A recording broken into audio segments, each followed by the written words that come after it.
اعوذ باللہ من الشیطان الرجیم، بسم اللہ الرحمن الرحیم۔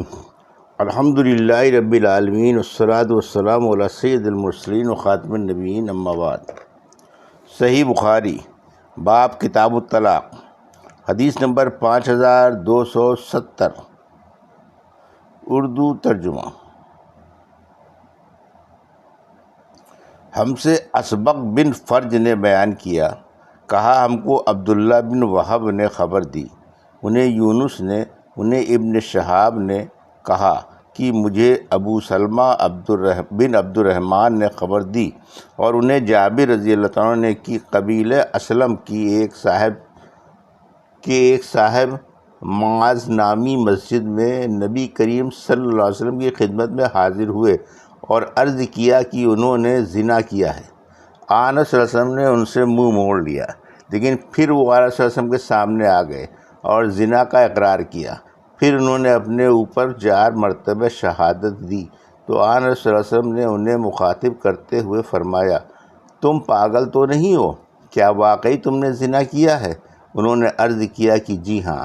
پھر آپ صلی اللہ علیہ وسلم نے پوچھا، کیا تو شادی شدہ ہے؟ اس نے کہا کہ جی ہاں، ہو چکی ہے۔ پھر آنس صلی اللہ علیہ وسلم نے انہیں عیدگاہ پر رجم کرنے کا حکم دیا۔ جب انہیں پتھر لگا تو وہ بھاگنے لگا، لیکن انہیں ہرا کے پاس پکڑ لیا گیا اور جان سے مار دیا گیا۔ حدیث نمبر 5271، اردو ترجمہ۔ ہم سے ابو الیمان نے بیان کیا، کہا ہم کو شعیب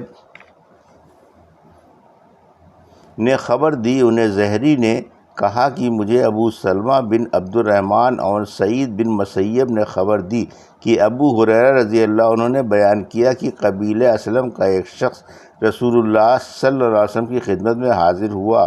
آن حضرت صلی اللہ علیہ وسلم مسجد میں تشریف رکھتے تھے۔ انہوں نے آنس صلی اللہ علیہ وسلم کو مخاطب کیا اور عرض کیا کہ انہوں نے زنا کر لیا ہے۔ آنس صلی اللہ علیہ وسلم نے ان سے منہ موڑ لیا، لیکن وہ آدمی آنس صلی اللہ علیہ وسلم کے سامنے اس رخ کی طرف مڑ گیا جدھر آپ صلی اللہ علیہ وسلم نے چہرہ مبارک پھیر لیا تھا، اور عرض کیا کہ یا رسول اللہ، دوسرے یعنی خود نے زنا کیا ہے۔ آنس صلی اللہ علیہ وسلم نے اس مرتبہ بھی منہ موڑ لیا، لیکن وہ پھر آنس صلی اللہ علیہ وسلم کے سامنے اس رخ کی طرف آ گیا جدھر آن حضرت صلی اللہ علیہ وسلم نے منہ موڑ لیا تھا، اور یہی عرض کیا۔ آن حضرت صلی اللہ علیہ وسلم نے پھر ان سے منہ موڑ لیا۔ پھر جب چوتھی مرتبہ وہ اسی طرح آن حضرت صلی اللہ علیہ وسلم کے سامنے آیا اور اپنے اوپر انہوں نے 4 مرتبہ زنا کی شہادت دی تو آن حضرت صلی اللہ علیہ وسلم نے ان سے دریافت فرمایا، تم پاگل تو نہیں ہو؟ انہوں نے عرض کیا کہ نہیں۔ پھر آن صلی اللہ علیہ وسلم نے صحابہ سے فرمایا کہ انہیں لے جاؤ اور سنسار کرو، کیونکہ وہ شادی شدہ تھے۔ حدیث نمبر 5272، اردو ترجمہ۔ اور زہری سے روایت ہے، انہوں نے بیان کیا کہ مجھے ایک ایسے شخص نے خبر دی جنہوں نے جابر بن عبداللہ انصاری رضی اللہ عنہ سے سنا تھا کہ انہوں نے بیان کیا کہ میں بھی ان لوگوں میں تھا جنہوں نے ان صحابی کو سنسار کیا تھا۔ ہم نے انہیں مدینہ منورہ کی عیدگاہ پر سنسار کیا تھا۔ جب ان پر پتھر پڑا تو وہ بھاگنے لگے، لیکن ہم نے انہیں ہرا میں پھر پکڑ لیا اور انہیں سنسار کیا یہاں تک کہ وہ مر گئے۔ حدیث نمبر 5273، اردو ترجمہ۔ خلا کے بیان میں اور خلا میں طلاق کیوں کر پڑے گی؟ اور اللہ تعالیٰ نے سورہ بقرہ میں فرمایا کہ اور تمہارے لیے شوہروں کے لیے جائز نہیں کہ جو مہر تم انہیں اپنی بیویوں کو دے چکے ہو اس میں سے کچھ بھی واپس لو، سوائے اس صورت کے جب کہ زوجین اس کا خوف محسوس کریں کہ وہ ایک ساتھ رہ کر اللہ کے حدود کو قائم نہیں رکھ سکتے۔ عمر رضی اللہ عنہ نے خلا جائز رکھا ہے، اس میں بادشاہ یا قاضی کے حکم کی ضرورت نہیں ہے، اور حضرت عثمان رضی اللہ عنہ نے کہا کہ اگر جورو اپنے سارے مال کے بدل میں خلا کرے، صرف جوڑا باندھنے کا دھاگا رہنے دے، تب بھی خلا کرانا درست ہے۔ طاؤس نے کہا کہ الا ان لا یقیما حدود اللہ، الا ان یخافا الا یقیما حدود اللہ کا یہ مطلب ہے کہ جب جورو اور خاوند اپنے اپنے فرائض کو جو حسن معاشرت اور صحبت سے متعلق ہیں ادا نہ کر سکیں، اس وقت خلا کرانا درست ہے۔ طاؤس نے ان بیوقوفوں کی طرح یہ نہیں کہا کہ خلا اس وقت درست ہے جب عورت کہے کہ میں جنابت یا حیض سے غسل ہی نہیں کروں گی۔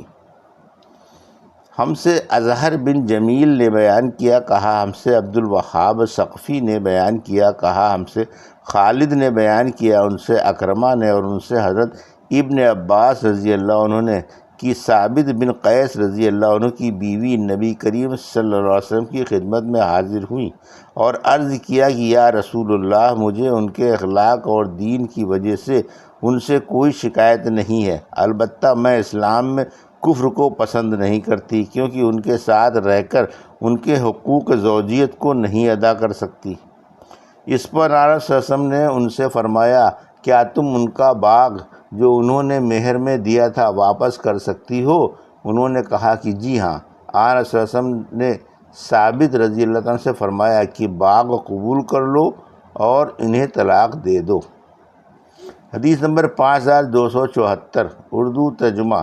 ہم سے اسحاق واسطی نے بیان کیا، کہا ہم سے خالد طحان نے بیان کیا، ان سے خالد خدا نے، ان سے اکرمہ نے کہ عبداللہ بن ابی منافق کی بہن جمیلہ رضی اللہ عنہا جو ابی کی بیٹی تھی نے یہ بیان کیا، اور رسول اللہ صلی اللہ علیہ وسلم نے ان سے دریافت فرمایا تھا کہ کیا تم ان ثابت کا باغ واپس کر دو گی؟ انہوں نے عرض کیا، ہاں کر دوں گی۔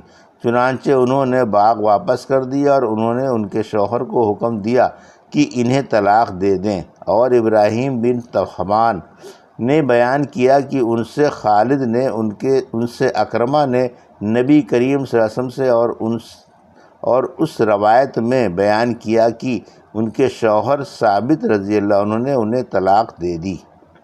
حدیث نمبر 5275، اردو ترجمہ۔ اور ابن ابی تیمیہ سے روایت ہے کہ ان سے اکرمہ نے، ان سے حضرت ابن عباس رضی اللہ عنہ نے، انہوں نے بیان کیا کہ ثابت بن قیس رضی اللہ عنہ کی بیوی رسول اللہ صلی اللہ علیہ وسلم کی خدمت میں حاضر ہوئیں اور عرض کیا، یا رسول اللہ صلی اللہ علیہ وسلم، مجھے ثابت کے دین اور ان کے اخلاق کی وجہ سے کوئی شکایت نہیں ہے، لیکن میں ان کے ساتھ گزارا نہیں کر سکتی۔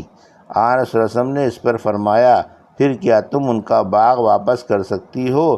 انہوں نے عرض کیا، جی ہاں۔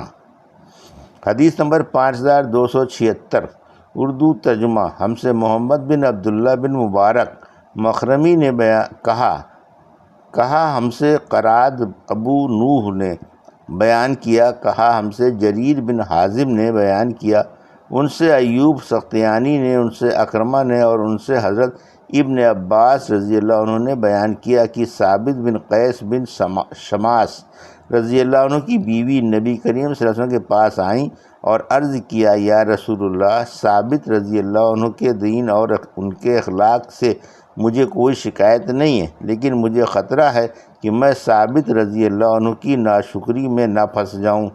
آن صلی اللہ علیہ وسلم نے اس پر ان سے دریافت فرمایا، کیا تم ان کا باغ جو انہوں نے مہر میں دیا تھا واپس کر سکتی ہو؟ انہوں نے عرض کیا، جی ہاں۔